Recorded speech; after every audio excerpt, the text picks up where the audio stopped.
Bonjour et bienvenue sur Crapurbex. Vous est-il arrivé de voyager dans des contrées lointaines, si lointaines qu'elles vous paraissent obscures? Une angoisse et une crainte montent en vous, une anxiété vous guette, la peur de se retrouver nez à nez avec un inconnu. C'est une bonne chose d'avoir des doutes et de s'en inquiéter. Connaissez-vous l'histoire des enfants des ténèbres?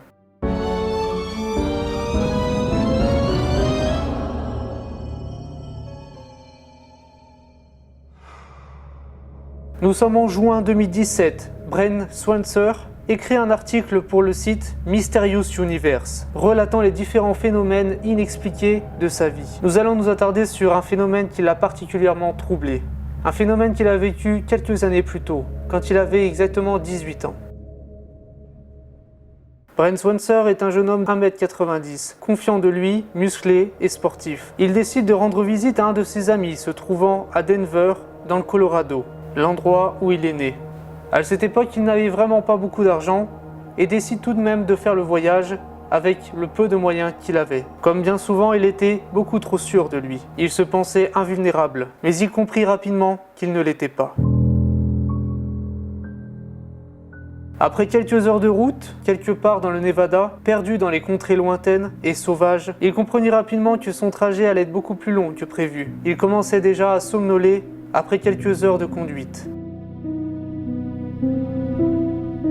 Les régions étaient désertes et les routes longues et droites. Les lignes sur la route lui semblaient longues, sans fin, l'hypnotisant ainsi pendant des heures. C'est au moment où il faillit sortir de la route suite à une somnolence qu'il décida de s'arrêter, faire une pause et fermer les yeux quelques heures avant de repartir prendre la route pour retrouver son ami. Alors qu'il était en train de dormir, un bruit soudain le réveilla et le fit sortir de son sommeil. L'esprit un petit peu embrouillé, il se demanda combien de temps il avait pu fermer les yeux.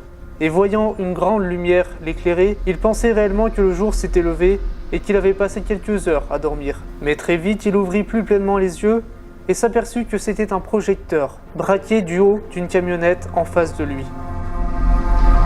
À sa gauche, surpris, il vit un garçon, maigre, grand, sans expression faciale, qui le regardait à travers la vitre.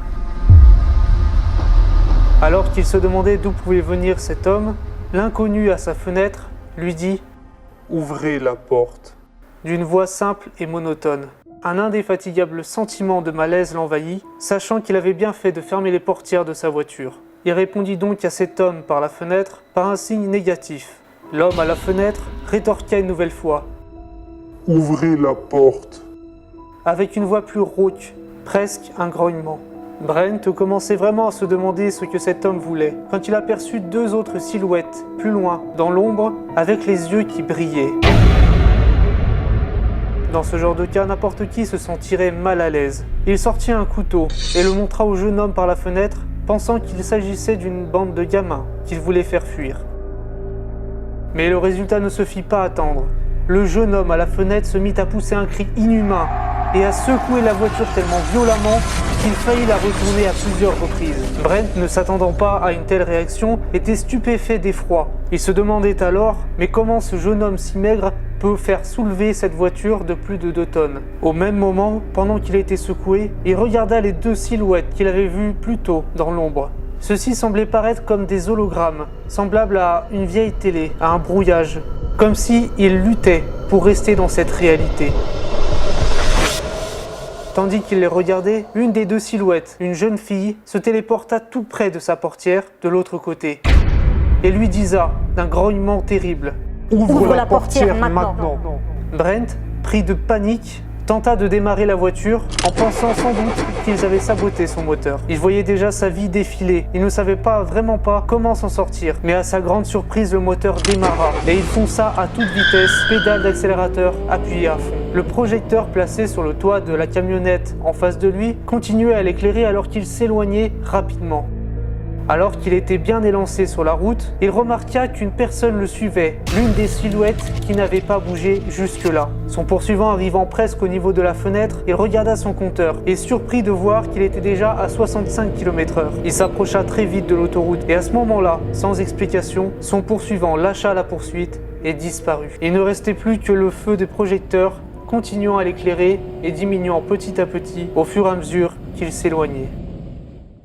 Jamais Brent ne raconta cette histoire à qui que ce soit, ne serait-ce à sa famille, à son ami chez qui il allait, à personne, si traumatisé qu'il cherchait des explications à droite et à gauche, mais aucun cas similaire n'a été recensé où que ce soit. C'est seulement des années après qu'il put se confier et ainsi faire connaître cette histoire qui fait frémir d'effroi. Voilà, cette histoire est terminée. J'espère vraiment qu'elle vous a plu. En tout cas, n'hésitez pas à en débattre dans les commentaires, savoir ce que vous en avez pensé, si pour vous c'est réel, si pour vous c'est plutôt une histoire racontée. Si cela vous intéresse, j'ai mis les liens dans la description. On vous invite également à vous abonner, à mettre la petite cloche de notification et surtout à partager à vos amis pour nous faire connaître, pour nous soutenir. Ça nous fait vraiment plaisir. En tout cas, je vous remercie et je vous dis surtout, n'oubliez pas d'éteindre les lumières.